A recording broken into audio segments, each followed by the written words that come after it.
perlu disebut. Nggak perlu disebut. Nggak perlu disebut apoteker gitu. Ayat 2-nya mengatakan pasal 428, praktik kefarmasian harus dilakukan.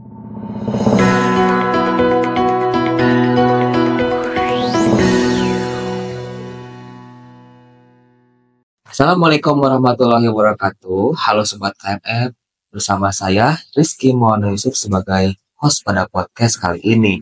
Podcastrat atau Podcast with Kastrat merupakan salah satu program kegiatan yang dilaksanakan oleh Biro Kajian Strategi dan Advokasi BEM Fakultas Farmasi Universitas Jenderal Ahmad Yani yang membahas isu-isu yang sedang hangat diperbincangkan.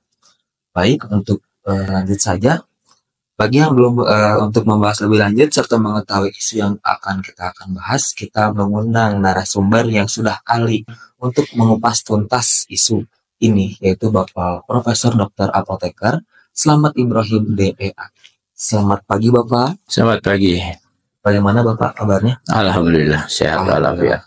Oke. Beliau merupakan dosen di Fakultas Farmasi Universitas Jenderal Ahmad Yani dengan kelompok keilmuan farmakokimia, farmasi analisis dengan bidang keahlian khusus yaitu analisis farmasi.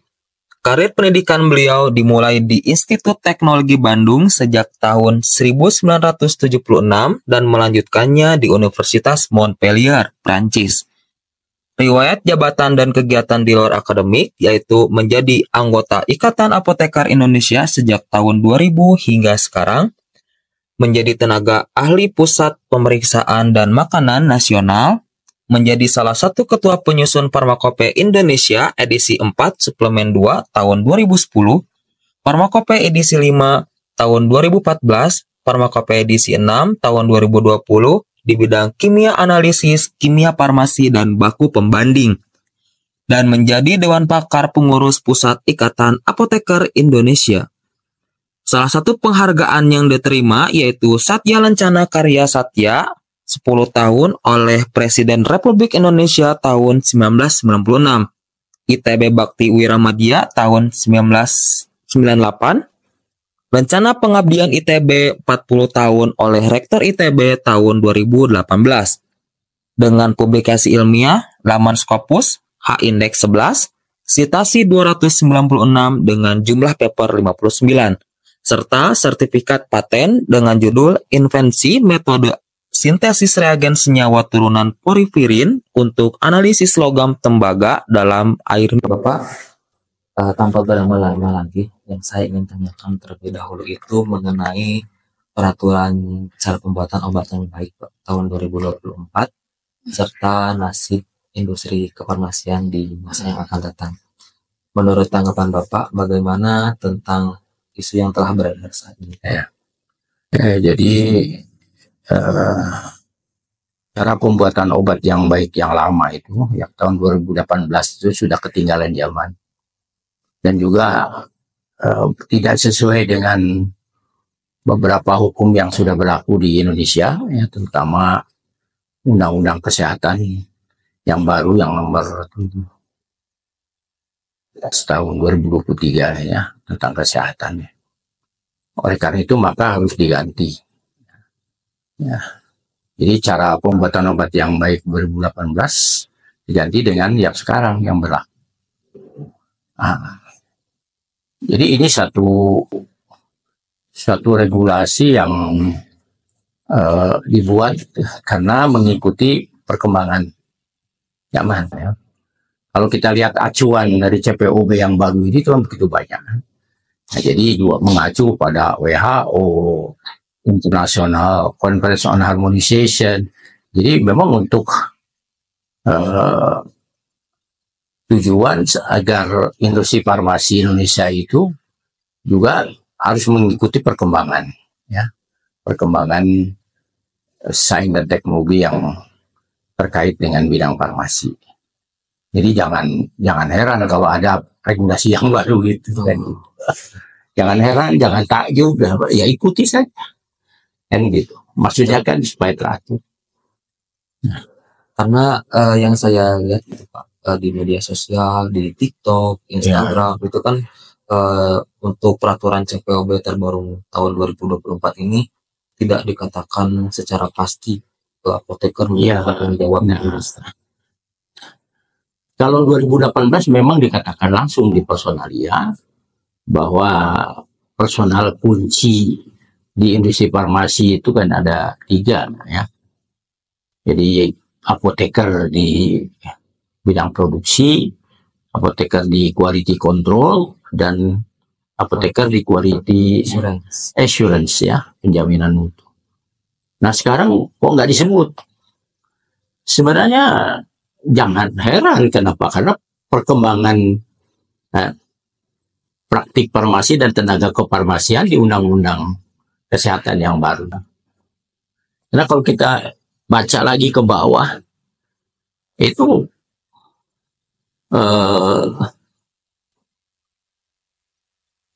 personal kunci itu harus memenuhi kualifikasi yang sesuai dengan peraturan perundang-undangan. Itu kata kuncinya tuh di situ.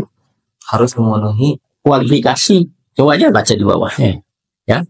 Jadi dia memang menunjuk, tidak disebutkan sebagai apoteker, tapi personal kunci di bidang produksi, ya, pengawasan mutu dan penjaminan mutu kan. Tapi pas di bawahnya itu ada, ya, ada bahwa harus memenuhi kualifikasi sesuai dengan ketentuan perundang-undangan. Apa artinya? Artinya kita harus lihat ke peraturan yang lain. Nah, terutama tentang peraturan ya undang-undang kesehatan tentang tenaga kesehatan. Tapi itu kan tidak berlaku lagi dengan adanya undang-undang kesehatan yang baru kan. Nah, di bab mengenai tenaga kesehatan pasal 197 itu ya ada tenaga medis, tenaga kesehatan, dan tenaga penunjangan gitu. Tenaga kesehatan, sumber daya manusia di bidang kesehatan itu kan gitu, ada 3, tenaga medis, tenaga kesehatan, dan tenaga penunjang. Nah, kemudian tenaga kesehatan itu pasal 199 mengatakan ada di B itu ada tenaga kefarmasian. Nah, tenaga kefarmasian. Kemudian bab berikutnya yang mengatakan uraian tentang praktik kefarmasian itu dilaksanakan atau dilakukan oleh tenaga kefarmasian, gitu kan?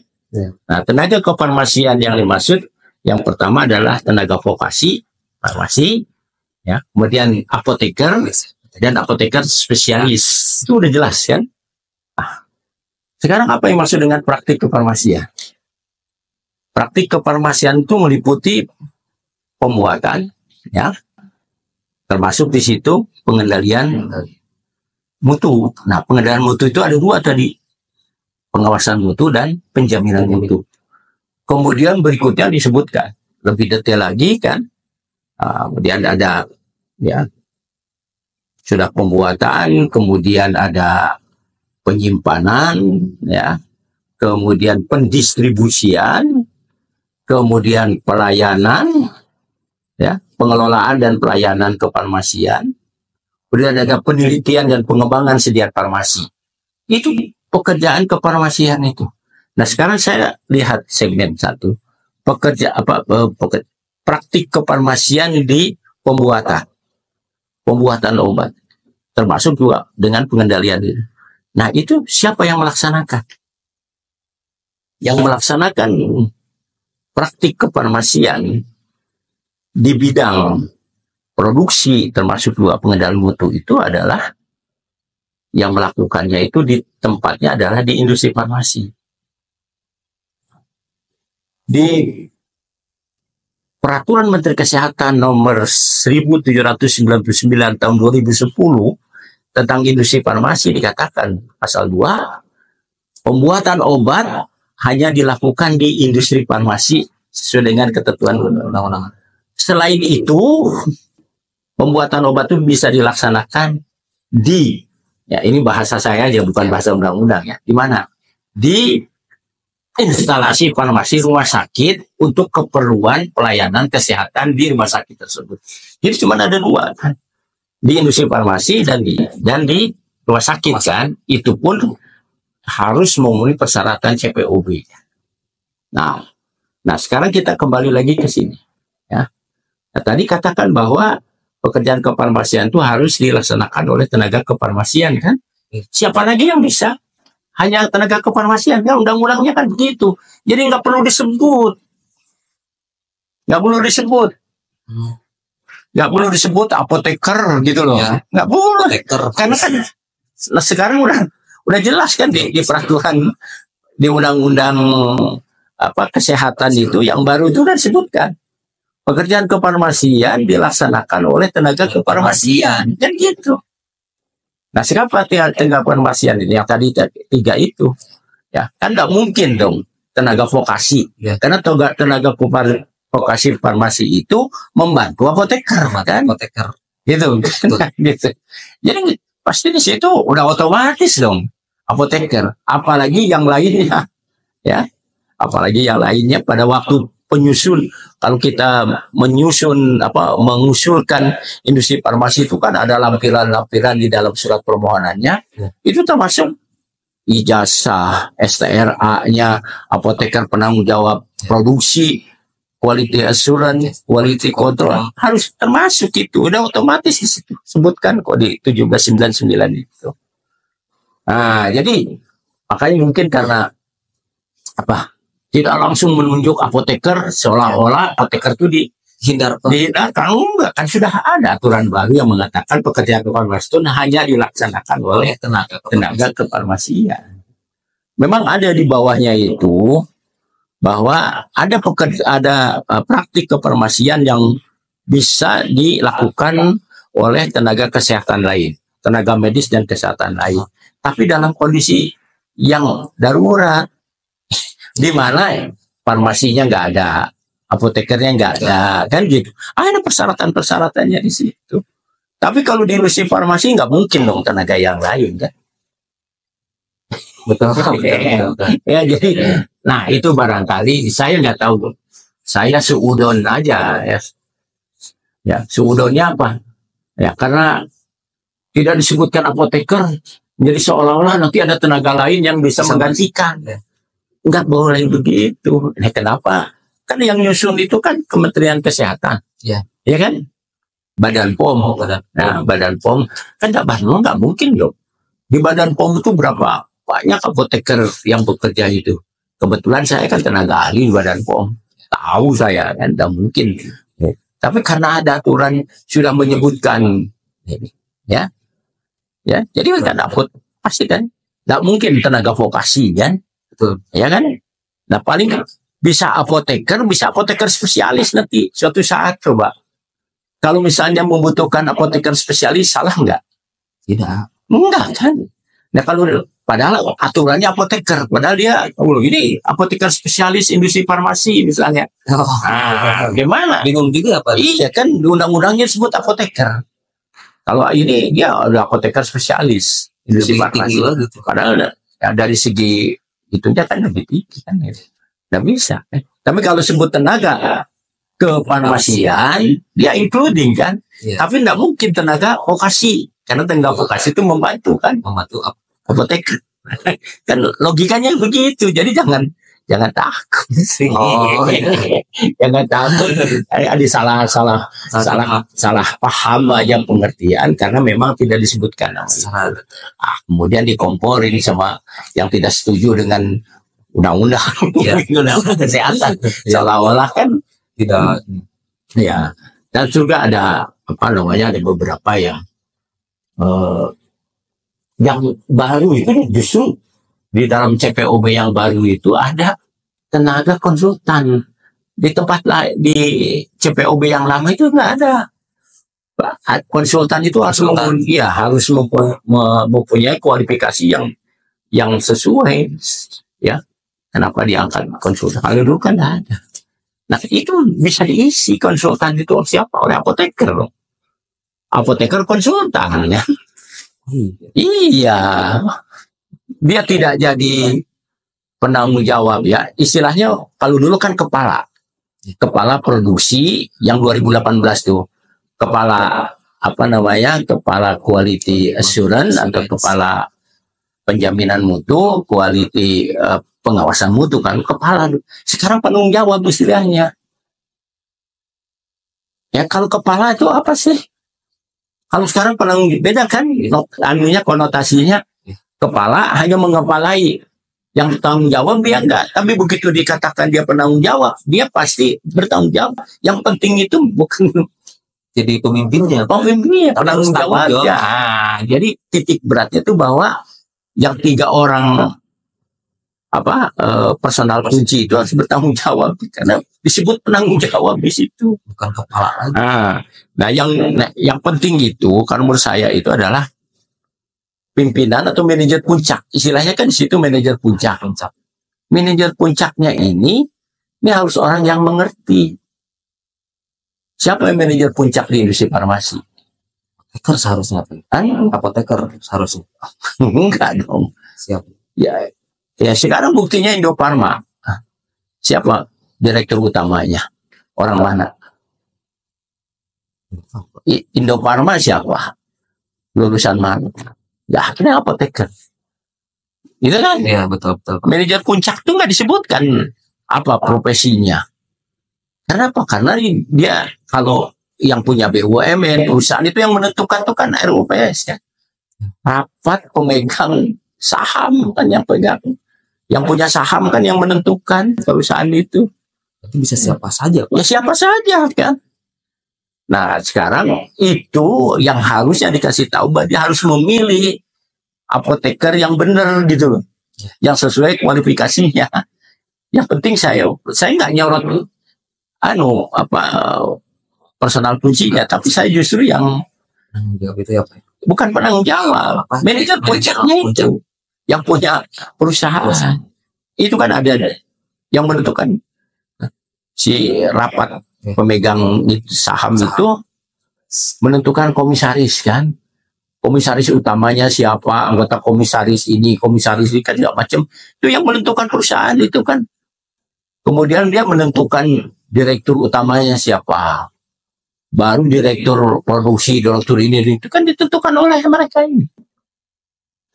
Berarti kalau misalkan seperti itu Pak, ada terjadi kompromi, bisa terjadi kompromi Pak. Nah, mereka itulah yang harus diberitahu di informasi bahwa untuk industri farmasi yang 3 itu minimal dipegang oleh orang tenaga kefarmasian yang mempunyai kualifikasi sesuai dengan peraturan perundang-undangan.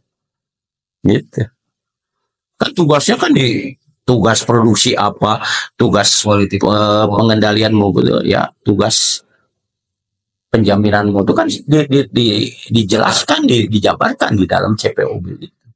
Nah sekarang yang bisa melaksanakan itu memang harus tenaga kefarmasian, nggak bisa yang lain. Gitu.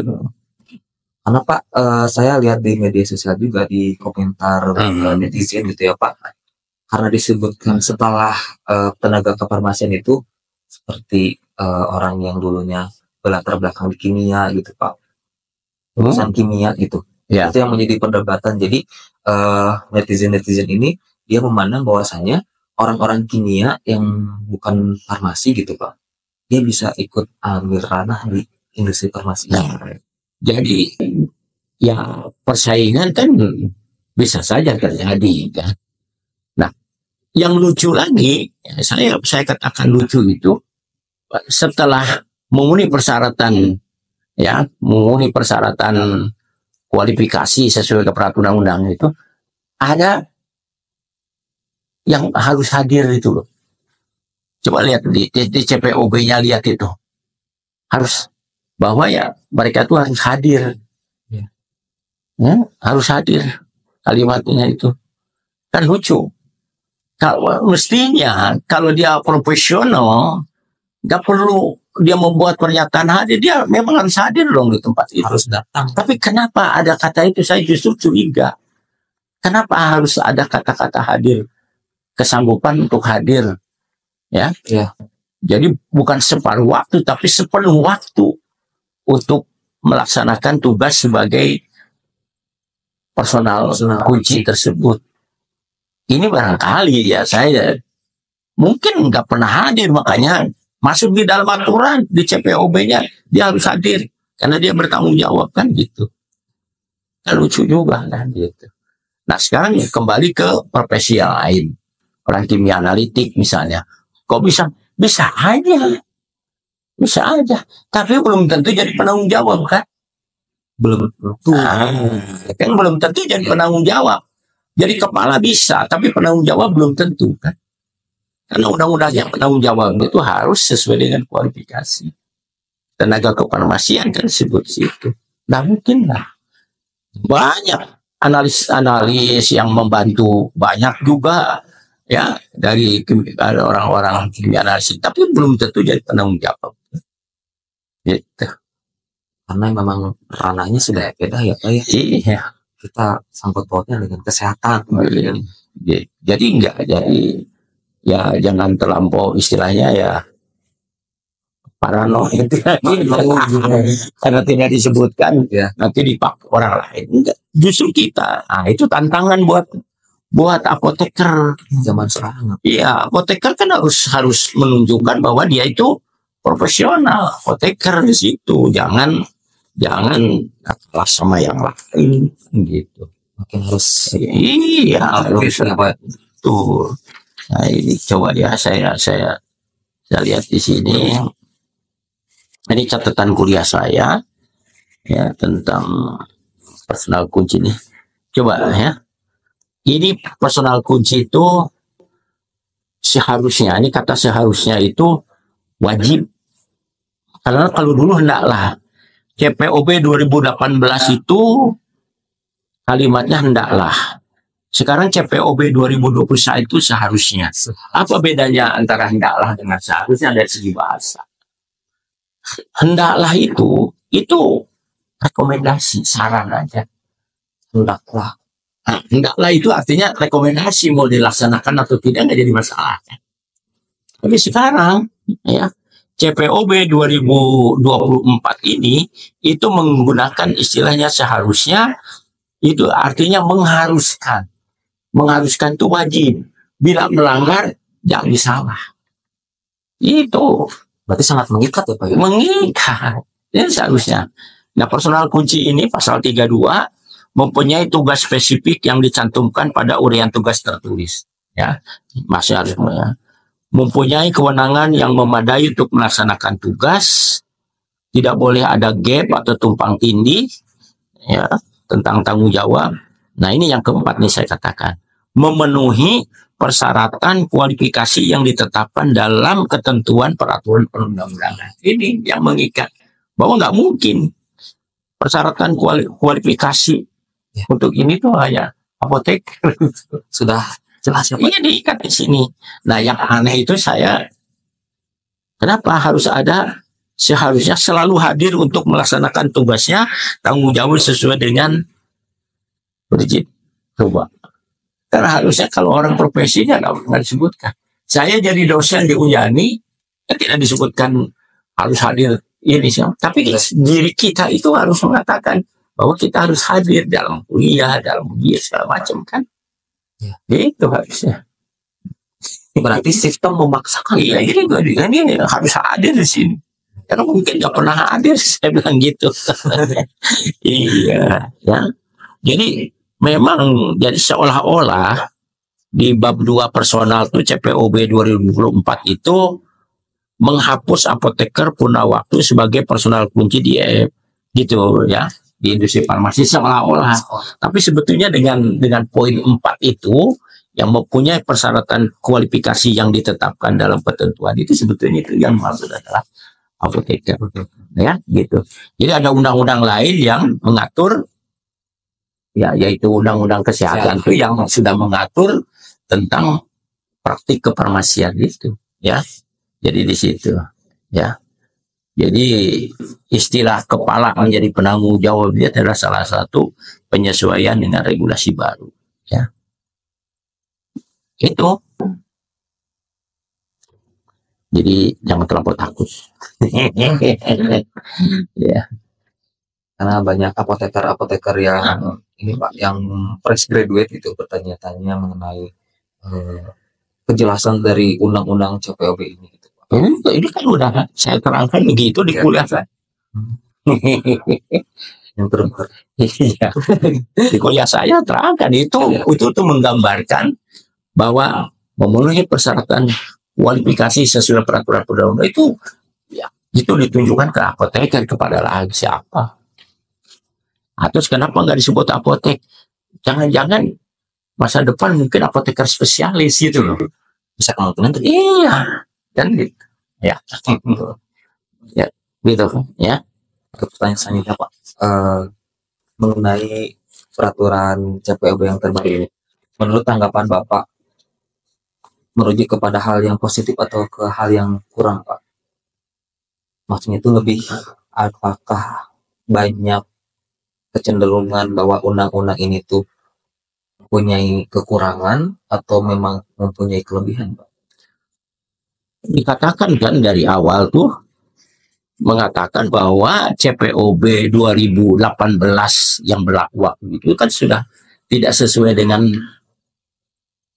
perkembangan perkembangan ilmu pengetahuan tentang bidang farmasi, kemudian juga tidak sesuai dengan peraturan perundang-undangan yang berlaku, maka digantilah dengan 2024. Ya kan, kalau mengganti itu kan harus yang lebih baik kan. Ya. Kalau kita ya itu logika umum aja. Kenapa diganti? Pasti penggantinya harus lebih baik kan. Gitu. Sempurna. Iya, harus lebih sempurna. Walaupun tidak 100% sempurna, yang 100% sempurna kan Gusti Allah. Ya, betul. Gitu. Jadi kan CPOB itu kan cara pembuatan obat dan bahan obat yang bertujuan untuk memastikan agar mutu obat dan bahan obat yang dihasilkan sesuai dengan persyaratan dan tujuan penggunaan. Ini kalimat ini sama. Di CPOB yang lama juga begini juga bicaranya. Yang sekarang juga berbicara. Tapi bukan ini, tetapi aspek apa saja yang diuraikan ya di dalam CPOB yang baru kan gitu. Ya. Nah itu kan agak berbeda. Nah sekarang kan aneksnya saja sampai berapa? Ya dulu ya kalau yang lain-lainnya hampir-hampir mirip ya, tetapi kan sekarang sampai aneksnya 15 kan gitu. Sekaligus dikeluarkan. Kalau dulu kan sedikit-sedikit Bertahap gitu, Pak. Iya, sekarang kan sekaligus, makanya kan tebal sekali kan gitu. Nah, jadi makanya jadi wajib hukumnya. Ini ada wajib di sini. Kalau yang tadi seharusnya sekarang wajib. CPOB, standar CPOB wajib menjadi acuan bagi industri farmasi yang melakukan kegiatan pembuatan obat dan bahan obat. Nah, wajib. Wajib itu gak ada pilihan. Harus dilakukan. Harus dilaksanakan. Ya. Jadi di PMK, ya Peraturan Menteri Kesehatan 1799/2010 tentang industri farmasi itu memang diwajibkan di situ. Industri farmasi itu wajib di situ, wajib juga di situ. Wajib mengacu kepada ini, pada cara pembuatan obat yang baik gitu. Ya. Jadi, nah kalau kita lihat peraturan pemerintah yang baru ya, Peraturan Presiden 28 tahun 2023 itu penjelasannya itu katakan bahwa memang wajib di situ. Ya, produksi termasuk pengendalian mutu di mana? Di industri farmasi, pengadaan industri farmasi, ya, penyimpanan banyak kan, ya, yang penyimpanan tuh di industri farmasi, di PBF juga ada, di apotek juga ada kan. Pendistribusian PBF pada umumnya, ya, kemudian pengelolaan dan pelayanan kefarmasian di mana? Rumah sakit. Di rumah sakit, di apotek dan di klinik, kan? Terus ada penelitian dan pengembangan sediaan farmasi di mana dilaksanakan? Di universitas, di pusat-pusat riset, dan juga di industri farmasi. Nah itu pekerjaan farmasi loh. Kalau dulu nggak disebutkan. Masih secara general. Iya, ini sudah disebutkan loh, praktik farmasi itu penelitian dan pengembangan sediaan farmasi. Jadi kan termasuk yang di universitas itu, di lembaga penelitian tentang farmasi, ini masuk ke sini. Gitu. Nah, ayat 2-nya mengatakan pasal 428, praktik kefarmasian harus dilakukan oleh tenaga kefarmasian sesuai dengan ketentuan perundang-undangan. Ya, itu. Udah, siapa lagi yang mengerjakan? Nggak ada, itu aja.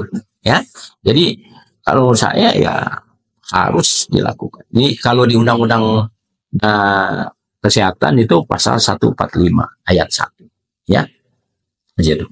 Harus dilakukan oleh tenaga kefarmasian. Gitu. Jadi jangan mengacu ke PP 51. PP 51 itu sudah ketinggalan zaman. Karena itu undang-undangnya juga Undang-Undang Kesehatan tahun 1997 kalau nggak salah.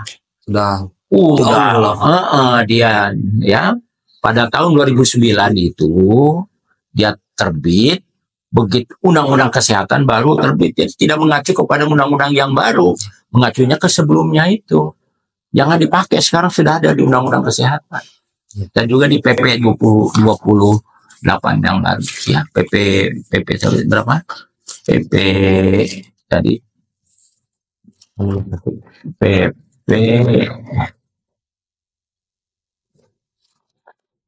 PP 28 2024 gitu ya, tentang pelaksanaan dari Undang-Undang Kesehatan gitu kan, harus dijelaskan jalan itu.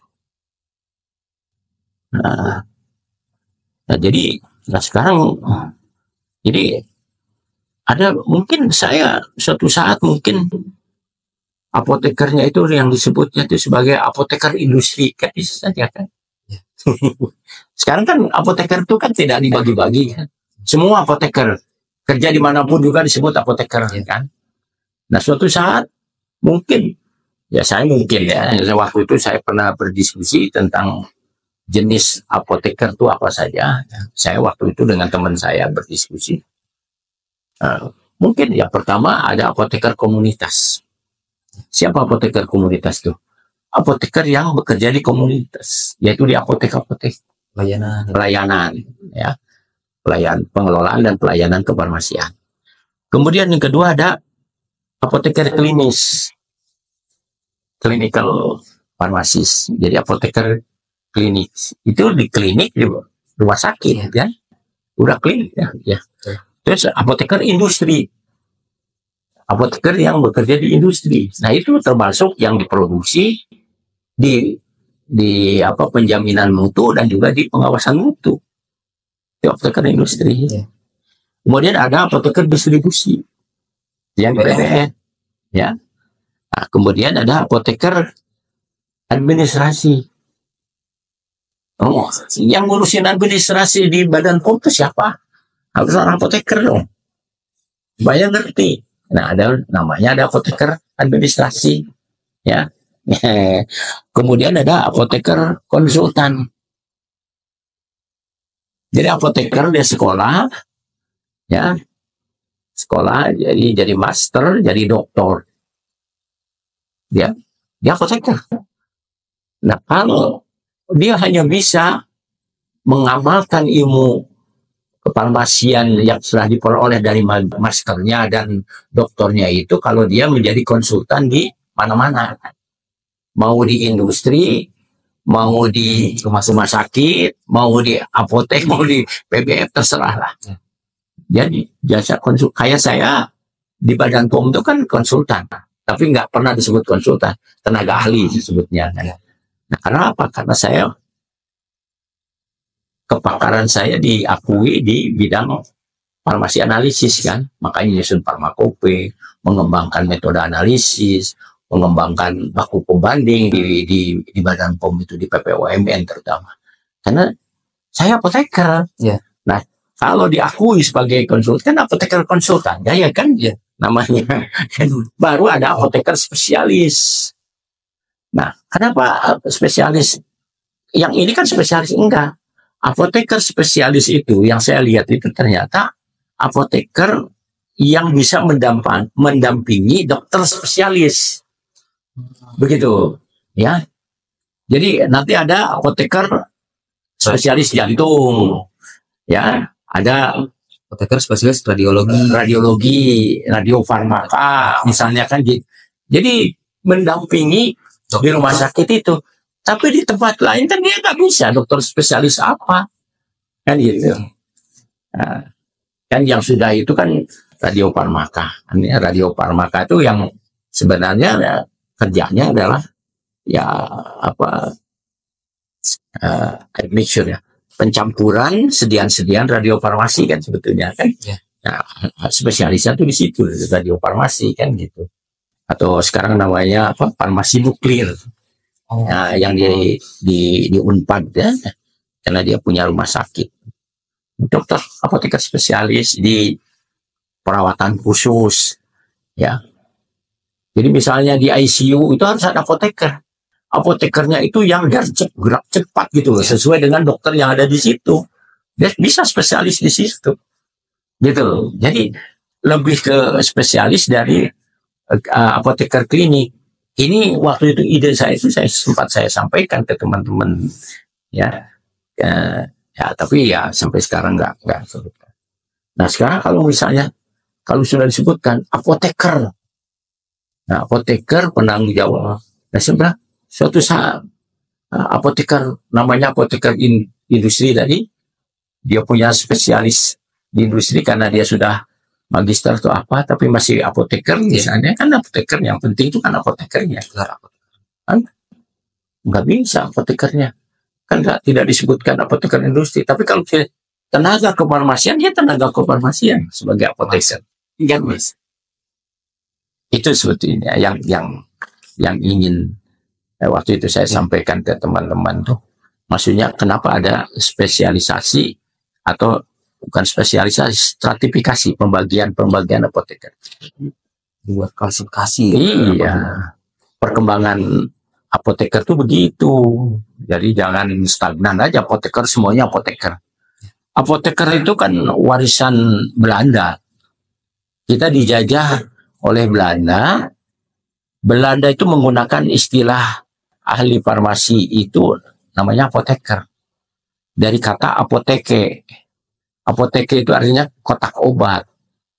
Bahasa Belanda, bahasa Latin. Oh, bahasa Latin. Apoteke itu artinya kotak obat. Nah, apotek itu ya waktu itu dianggap sebagai tempat penyimpanan obat yang besar.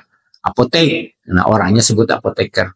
Nah, itu Belanda, Austria, Jerman itu menggunakan istilah apoteker di Eropa. Nah, ya kita dijajah Belanda, jadi warisan dari Belanda ke sini.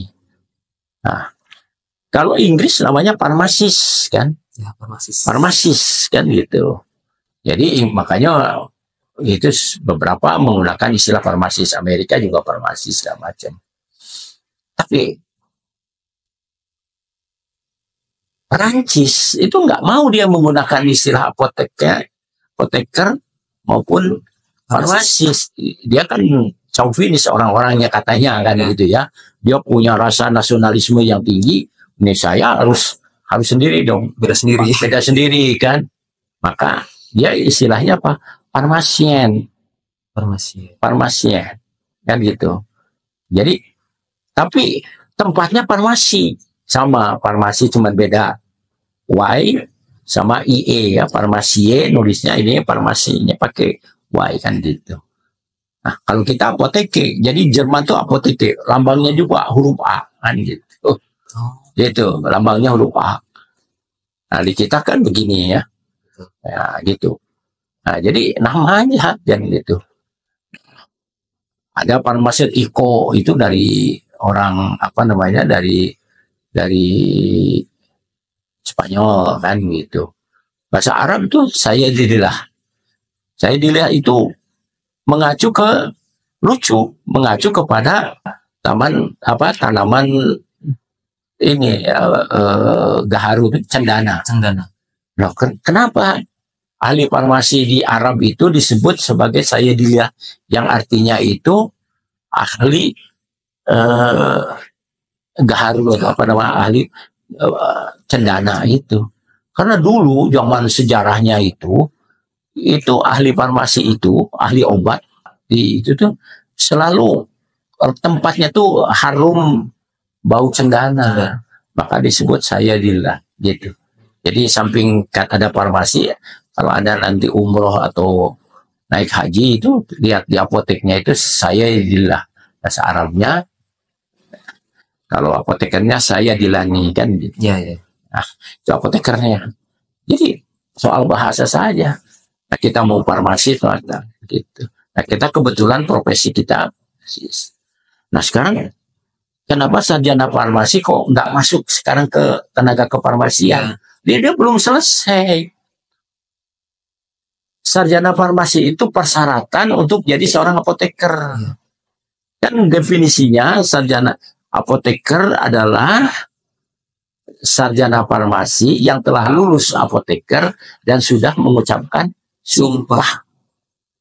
Jadi kalau dia belum sarjana sarjana farmasi nggak bisa masuk ke apoteker. Jadi syaratnya kan gitu. Ya. Nah sekarang ini harus nunggu dulu. Kalau mau kerja, ya silahkan jadi apoteker. Ngapain masuk farmasi kalau bukan untuk jadi apoteker kan gitu. Ya. Makanya ada wacana jadi keluaran dari fakultas farmasi atau jurusan farmasi atau departemen farmasi itu apoteker, bukan sarjana farmasi. Jadi tapi sarjana farmasi itu persyaratan untuk apoteker. Ya. Kalau dia bukan, jadi kalau enggak nanti sarjana apa saja bisa kan, sarjana biologi, sarjana kimia bisa kan. Betul. Nah makanya persyaratan sarjana farmasi gitu. Jadi kalau mau bekerja sebagai apoteker ya atau tenaga kefarmasian, jadilah apoteker dulu. Rugi. Gitu. Betul. Ya, jadi pembantu aja. Cuma beda 1 tahun. Ya kan? Ya, betul. Ya, gitu. Jadi jangan, kenapa sih sarjana farmasi nggak bisa bekerja di apotek kan gitu. Bahwa tidak semua orang punya uang untuk bisa ini. Ya semua orang juga banyak yang nggak punya uang untuk sekolah itu. Ya cari dulu lah. Sekarang banyak siswa, kemudian kemana kan bisa mencari lah. Untuk supaya dia menyempurnakan pendidikan sebagai seorang apoteker. Gitu. Kalau nggak punya uang dari awal lewat vokasi saja, tenaga vokasi. Kan gitu. Ya, betul. Ya, tapi selamanya dia membantu. Bukan mencetus ya. Iya, gitu ya. Kalau tenaga vokasi di farmasi itu kan membantu, ya, membantu apoteker di bawah pengawasan apoteker. Ya. Nah, kalau dia udah lulus apoteker, ya misalnya dia bisa sekolah lulus apoteker, dia harus ganti dong. Tapi banyak juga yang masih tetap sebagai anggota FAPI. Ya. FAPI itu kan Perhimpunan Ahli Farmasi Indonesia. Anggotanya kan vokasi, tapi ketuanya apoteker. Saya bilang, Anda itu tidak bersyukur. Anda sudah lulus apoteker, kok apotekernya nggak dipakai, malah ikut berkecimpung dengan para ahli farmasi yang notabene adalah vokasi. Harusnya Anda bangga dong. Sekarang sudah jadi profesi, bukan vokasi. Tanggalkan itu vokasimu, ganti dengan profesimu yang baru, apoteker. Saya gitu. Betul. Ya. Mana? Mengenai tanggapan Bapak terhadap industri kefarmasian yang tadi sudah dijelaskan Bapak. Menurut Bapak, apa yang menjadi peluang buat nanti seorang farmasis dan nasib industri kefarmasian itu di masa yang akan datang? Seperti apa? Ya. Jadi industri farmasi itu berkembang dari apotek sebenarnya. Ya. Apotek itu dulu membuat obat itu kan atas dasar permintaan, resep. Sifatnya individu kan. Nah, kemudian ada pemikiran pada waktu itu bagaimana kalau membuat obat untuk orang banyak massal. Maka muncullah industri farmasi. Ya. Jadi perkembangannya seperti itu. Industri farmasi itu dasarnya tuh dari apotek juga. Nah, kalau ilmunya itu dari compounding. Pernah dengar? Ya. Ilmu meracik. Nah, kemudian masuk ke industri farmasi, ilmu compoundingnya itu diubah ya dengan ilmu formulasi dulu namanya.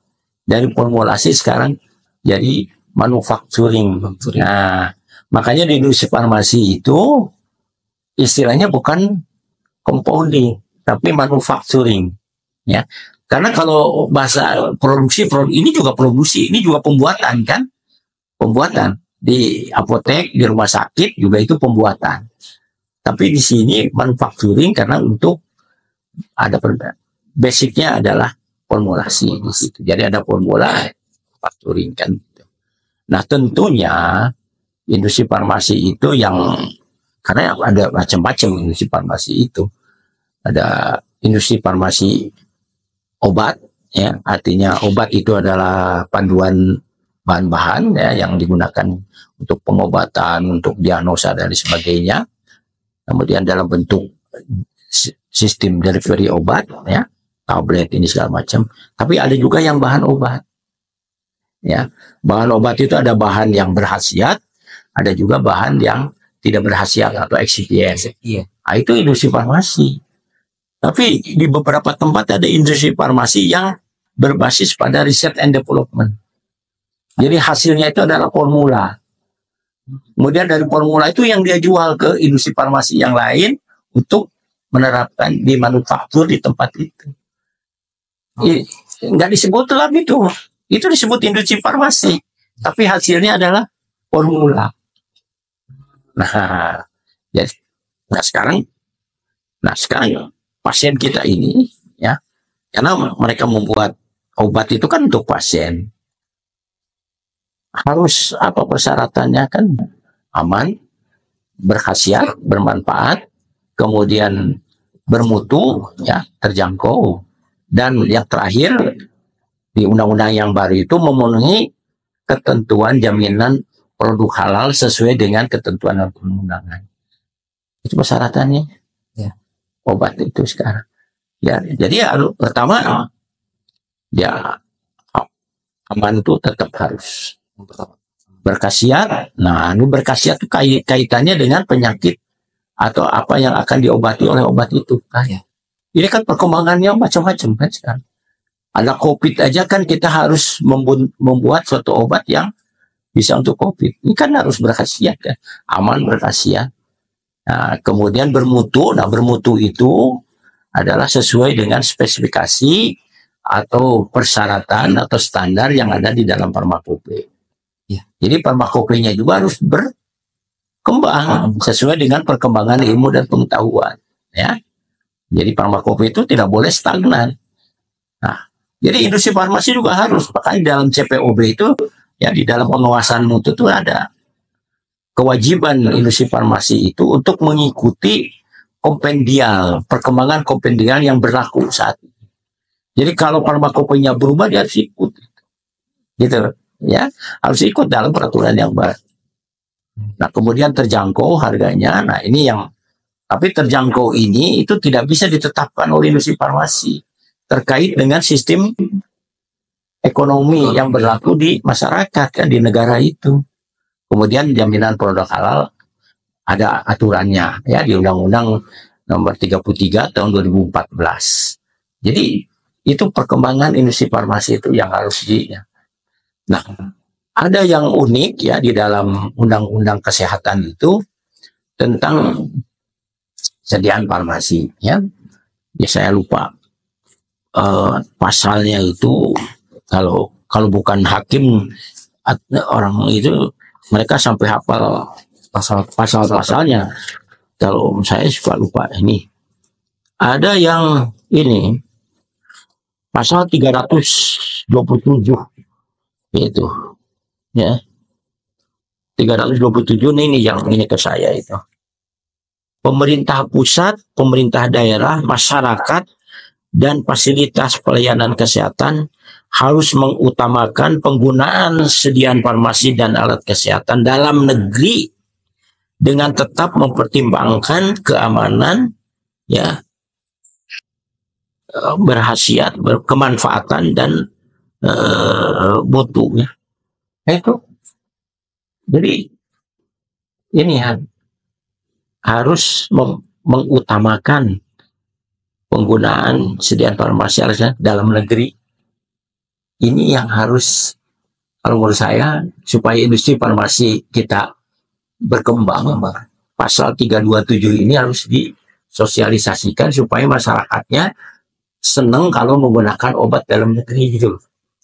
Masyarakatnya kan itu didorong oleh pemerintah pusat dan pemerintah daerah supaya masyarakat menggunakan obat ini.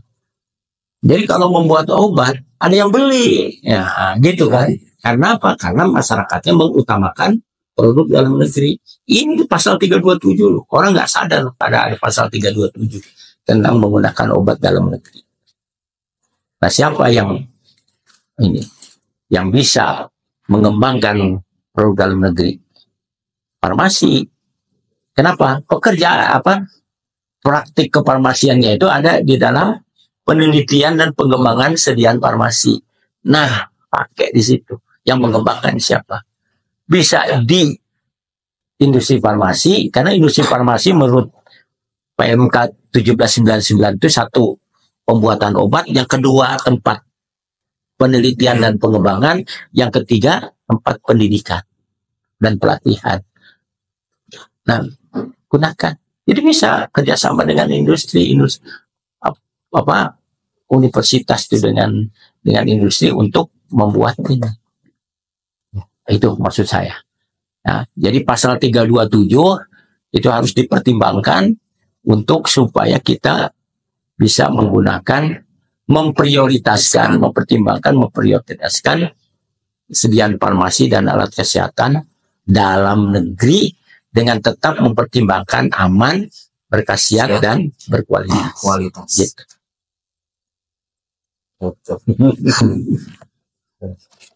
Baik teman-teman, sudah terjawab dari Profesor Dr. Apoteker Slamet Ibrahim atas pertanyaan dari netizen terkait apakah benar apoteker itu tidak dicantumkan, maka apoteker itu tidak bisa bekerja di industri farmasi. Seperti itu, Pak. Terima kasih atas Bapak yang sudah menghadiri kami di acara podcast kali ini. Mohon maaf bila ada kesalahan dari saya, Bapak. Wassalamualaikum warahmatullahi wabarakatuh. Waalaikumsalam warahmatullahi wabarakatuh.